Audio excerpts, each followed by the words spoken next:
Here's the rather grimy engine out of the Lotus. Now, this was Lotus's first in-house engine, derived from a Vauxhall engine, but all the same, built by Lotus.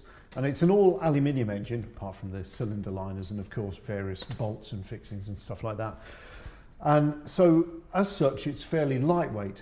Now, these engines, as built, went first into the Jensen Healey, which was a small sports car built by Jensen. And in a way, those cars actually did the engine development, or a little bit of it, for Lotus. So there are lots of modifications that we can do to this engine, such as different cam wheels and various modifications to help keep the cam belt on there. There are problems with oil drainage from these, and also they suffered with oil leaks as well. So all in all, these engines weren't great to start with, but they can be made to be really reliable and long lasting.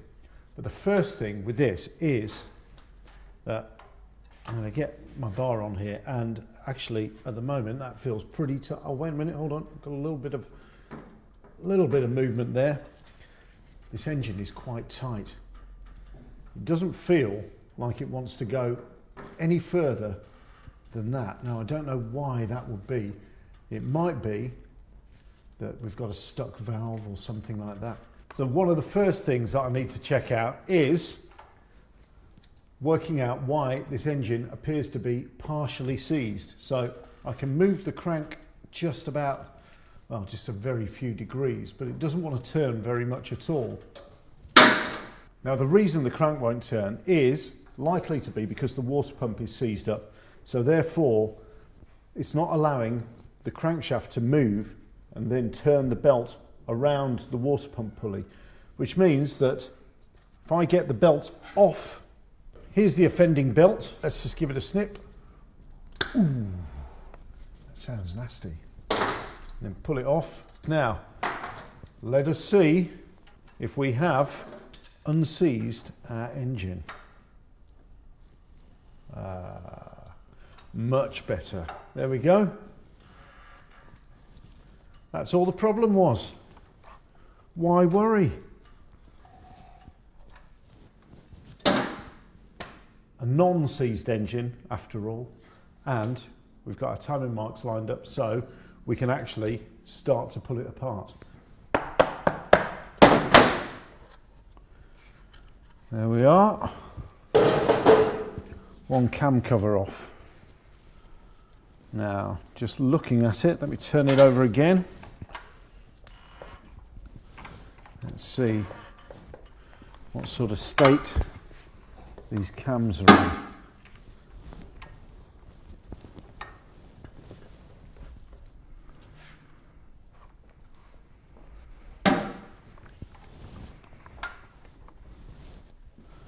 Now, looking on the tips here, get my glasses on. So our exhaust cam seems to be in pretty good shape. This is a dual overhead camshaft engine. So this is our exhaust camshaft here, exhaust valve camshaft. You can see the exhaust manifold down here. And this one that I'm about to uncover here is the inlet camshaft. And the inlet cam will be underneath there. And this here is where the inlet manifold fits onto. I love the smell of engine oil, especially in the night. Which is just as well, because I'm going to be covered in this stuff by the time I've finished with this engine. I reckon it's seen some pretty tough action. And that is exactly as it should be, because let's face it, this is out of a Lotus Esprit. And if you're going to have a Lotus Esprit, you're not going to pootle around in it. You're going to use it. You're going to put your foot down and get the most out of this brilliant, if slightly underdeveloped, Lotus engine. Now, people refer to the Lotus Esprit as a supercar. Now, it is a super car, but in terms of supercars, I mean, really, 1,973 cubic centimetres coming from a four-cylinder inline dual overhead camshaft engine may not seem that earth-shattering. Well, it isn't really, not on paper. But if you combine that with its 144 brake horsepower nominal output and the fact that the Lotus Esprit was of such lightweight construction that this engine could actually push it along pretty quickly. In the world of supercars, it goes from just being a supercar to holding its head above water in the world of supercars. In fact, this wasn't a bad machine at all. Right, let's get this one off. And what have we got underneath here?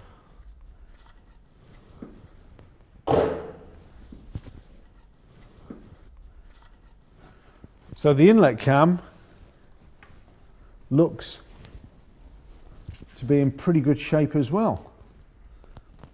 So it might be that this engine has already been apart and perhaps it's had new camshafts in. Perhaps if we can see any identifying marks on them, we might find out whether they are actually higher lift cams, so higher performance camshafts. So maybe if these cams are relatively new to the engine, then that may mean that this Lotus engine is actually capable of greater power output than it was originally. And that makes it an even more special car. The next bit is getting the cylinder head off. So here we have our cam buckets. And inside each bucket, there is a little shim, a little distance piece. Now this little shim fits on top of here, on top of the valve stem itself. And then that shim acts as a distance piece between the top of the valve stem and the bottom of the cam bucket in here, on this little machine pad within the bucket itself. Now, in order for us to operate the engine properly, there needs to be a little bit of a gap between this surface on the cam bucket and the camshaft itself. Because if there isn't a gap there, when the engine gets warm, the valve stem extends as it expands as the engine gets warmer. And when that happens, this means that the distance between the top of the cam bucket and the actual camshaft gets less and less.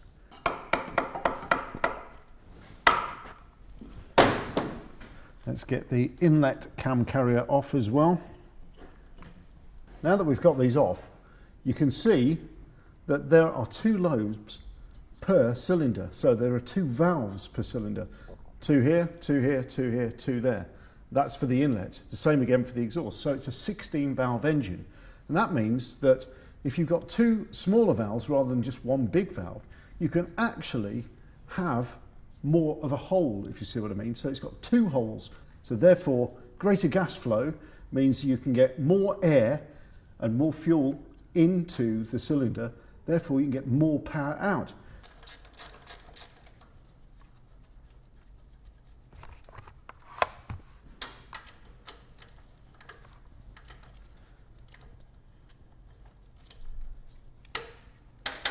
Now, something that can happen can be if there's been a coolant leak or the cylinder head gasket has gone, coolant can get through to the cylinder head studs and corrode them, which means that it's very difficult to remove the cylinder head. But hopefully that won't be the case here. Right. I'm going to try just levering it gently. Yeah. Okay, that's good. This one's moving. That's what we wanted. Yep. Just prised it gently there. Prised it gently here. So, if I pull nice and evenly, working at an angle, there we go, got it. And there we are. So there you can see the 4 valves per cylinder. The larger valves are the inlet valves because we want lots and lots of nice cool air going in there along with the fuel. Now it appears that there's a lot of carbon build-up here. They look very black and sooty, and that means that there's been more fuel than there should be in the fuel and air mixture. It's not looking very nice around these water jackets. And also around here, we've got a lot of nastiness building up. And this could well be, oh look at this, these waterways are blocked. This could well have led to overheating. We may well have just caught this engine just in time. So here's our head gasket here, and this is where I suspect it's been blowing across and into the water jacket, which has helped to fur up the water jacket. I mean, these waterways, until I stuck the screwdriver in, were completely furred up. So there's our situation. Head gasket gone, blowing hot exhaust gases into the coolant, in turn them leaking into this cylinder here, steam being created, causing our white furring here. So we've got coolant being superheated, overheating coolant, therefore an overheating engine, low on power, therefore that's why they perhaps tried to put more fuel in to get more power out of it, but actually it was all heading to a catastrophic failure. But what we do have is loads of debris in this number 3 cylinder. 1, 2, number 3. So what I'm going to do is I'm going to take off the cylinder head gasket, just peel it off, come on.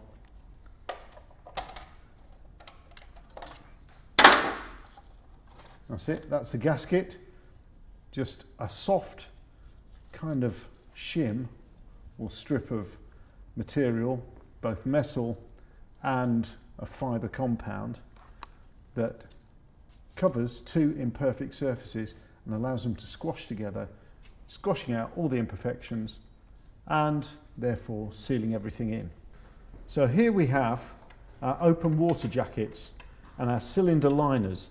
This is what's known as a wet liner engine, meaning that the cylinder liners, which are made from steel, go into the water jacket and they have seals at the bottom. They fit in snugly at the bottom to stop any coolant leaking out and into the sump, giving a really great cooling capacity and capability.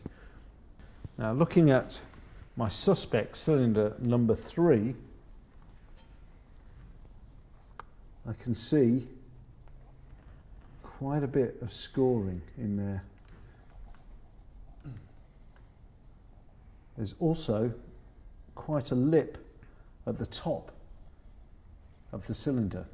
Now, each piston goes up and down in its cylinder, and the piston has cast iron rings around it which scrape up and down the bore, and they leave in time a little trace of where they've been.